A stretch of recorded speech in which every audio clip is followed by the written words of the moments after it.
ఇది మీ కాలం కాదు, మేము పెద్దగా అయినాక ఖచ్చితంగా కాలాన్ని ఒకరోజు వెనక్కి తీసుకెళ్తాం అంటూ అమ్మమ్మతో సద్గుణ్ చెప్తుంటే అమ్మమ్మ ఆశ్చర్యపోవడం తన వంతవుతుంది.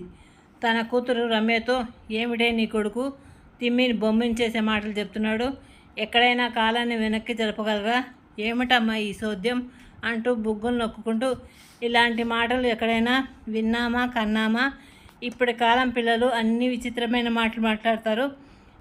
ఇప్పుడు గడిచిన కాలం మళ్ళా రాదు, ప్రతి నిమిషం గడిపిపోవాలంటారు కదా, అలాంటిది నీ కొడుకు అలా ఎందుకు చెప్తున్నాడు అంటూ రమ్యను ప్రశ్నించింది.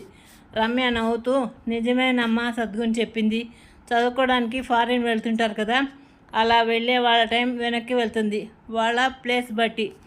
అప్పుడు సద్గుణ్ ఈరోజు గురువారం జరిగిపోయింది కదా, రాత్రికి విమానం ఎక్కితే ఆ దేశం వెళ్ళేసరికి అలాంటి గురువారం వాళ్ళకు అప్పుడు జరుగుతూ ఉంటుంది.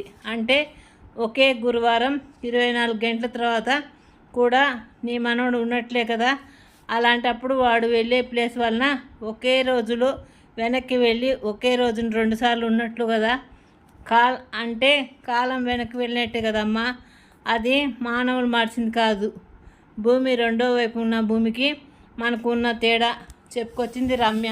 అమ్మమ్మ, ఇప్పుడు చెప్పు, మేము కాలం వెనక్కి జరిగిన కాలంలోకి ప్రయాణిస్తున్నట్లా కాదా అన్నాడు నవ్వుతూ.